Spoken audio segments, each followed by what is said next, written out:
Well, the Israeli military says it's recovered the bodies of 6 captives from a tunnel under Rafah in southern Gaza. Hamas says they were killed in an Israeli strike, but Israel says they were found with bullet wounds to the head and other parts of the body. One of the dead captives has been identified as Hersh Goldberg-Polin. He's an Israeli-American. His family confirmed the 23-year-old's death in a statement. They've been among the most high-profile Israelis lobbying the government to bring home the captives. They've addressed last month's Democratic National Convention and the United Nations. Here's what Hamas said in a statement. The one who kills our people daily is the occupation with American weapons, and the bodies of prisoners found in Gaza were only killed by Zionist bombing. President Joe Biden must stop supporting this enemy with money and weapons and pressure the occupation to end its aggression immediately. Al Jazeera's Hamda Sokhut has reported from Israel. Now, Al Jazeera has been banned by Israel's government, and Hamda's joining us live in our studio here in Doha. Good to have you with us, Hamda. Just talk us through what's been happening with regard to the discovery of these captives, first of all.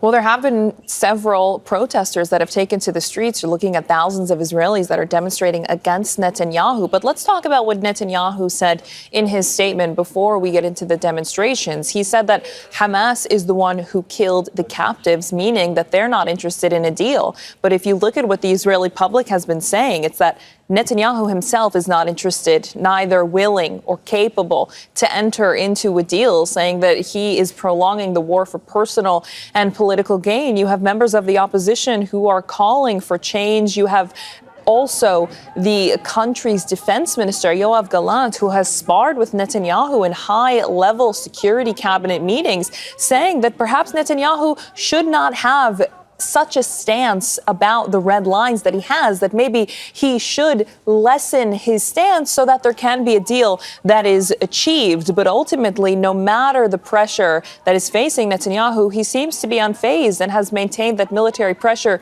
is the only way to bring about the release of those captives. And I just want to add that some of the captives whose bodies were discovered were actually supposed to be on the list of captives to be released in the first phase of any sort of deal. And according to Israeli Army intelligence, they were alive just a couple of days ago. So there is huge anger throughout Israeli society because of this. Hamda, stay with me because I want to talk to you about this public response. And pressure is growing on Israeli Prime Minister Benjamin Netanyahu, as Hamda was just saying, to agree a ceasefire deal leading to the release of the remaining captives. Relatives of those held in Gaza have joined other protesters at a rally outside Benjamin Netanyahu's office in West Jerusalem. They're demanding a deal to free the remaining 97 Israelis believed to be in Gaza. Around a third of them are presumed dead. We are very, very sad and very, very angry about our government, that all they does is care about their position in the government. It doesn't care about the hostages and doesn't do anything in order to release them. The deal should have been signed a long time ago, and these people for sure, like many others, could have been saved. It's an unimaginable feelings. They were so close, and some of them were supposed to be out in the first part of the deal. So we are really, really heartbroken. It's a very sad morning. It's supposed to be a happy morning when all the little kids go to school, but it turned out to be one of the most devastating days in the last 11 months. Well, a general strike's been called for Monday to protest against the Israeli government. Opposition leader Yair Lapid has called for government shutdowns. The strike on Monday is also expected to impact Israel's main airport in Tel Aviv. Let's go back to Hamda Sokhut, who's with us in the studio. So there seems to be even more pressure now. We're seeing trade unions getting involved in this and supporting the call for a ceasefire, the call for the captives to be returned. How much support is there amongst members of the Israeli public?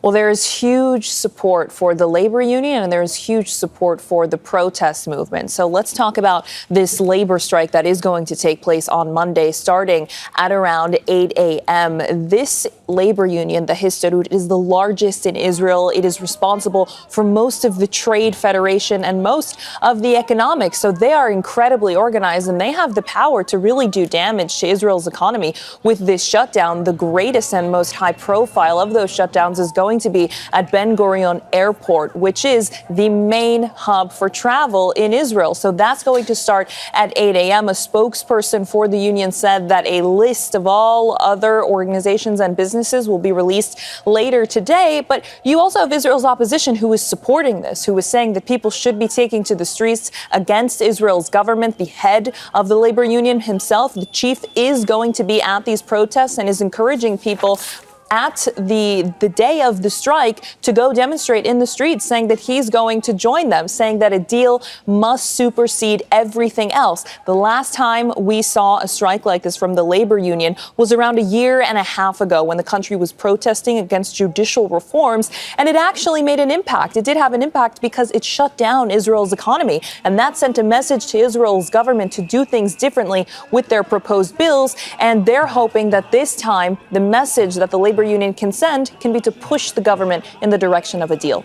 Hamda, thank you very much indeed. Hamda Sahut with us in Doha.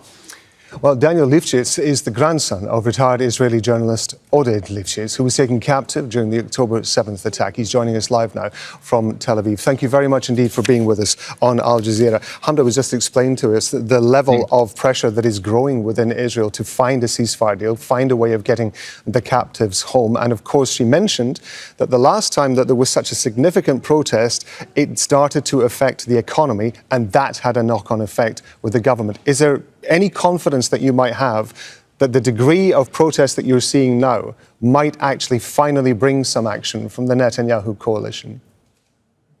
So first of all, speaking about what happened yesterday, it's really devastated.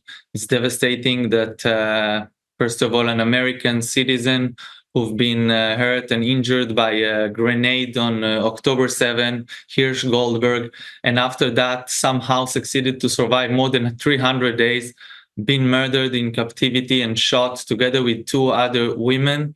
I think that is a horrible situation and a war crime. And we are going out because we had more than about 12 hostages that died in the last months and came back, that been alive there.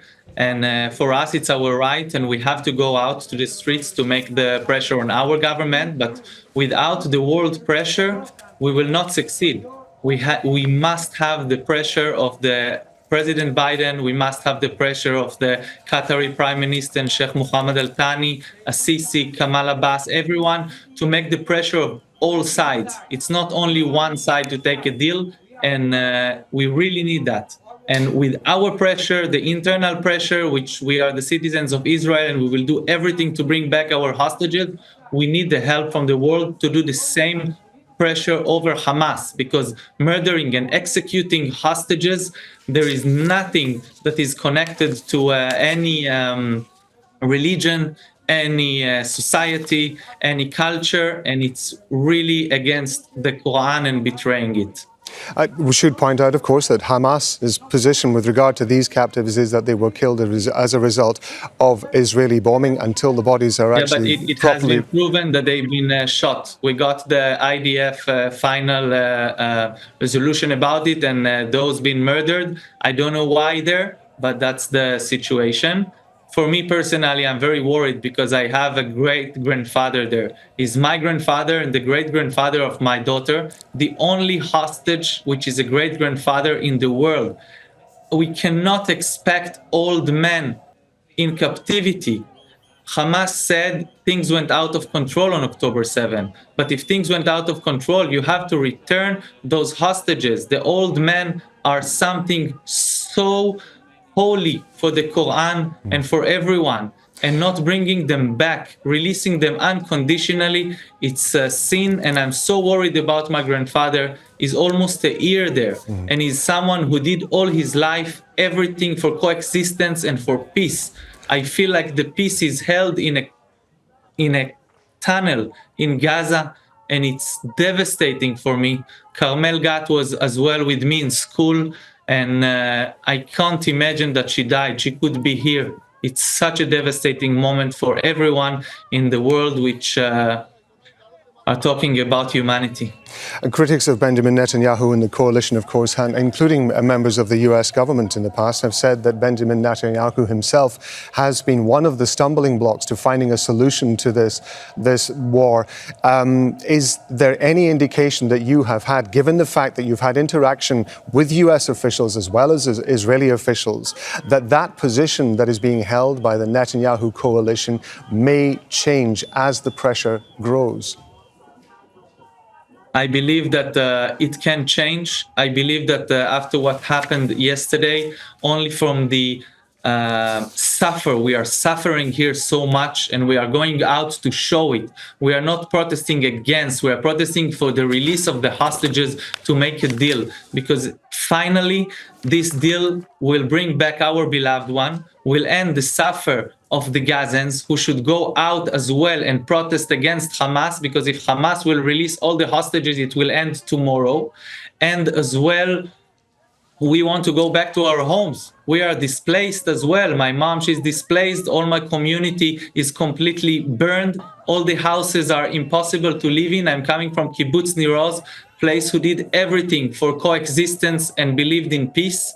And all this place, we still have now 29 hostages only from the community of Nir Oz, from the Bibas family, the Cunha family, and to all the families in Nir Oz, which we just can't continue, and we cannot even fight anymore after the horror happened in Nir Oz. I was very lucky that my mom and my daughter left Nir Oz on Friday, October 6th at 7 p.m. But that's not the story of my community. It's a community who believed in peace that Hamas ruined on October 7 to ashes.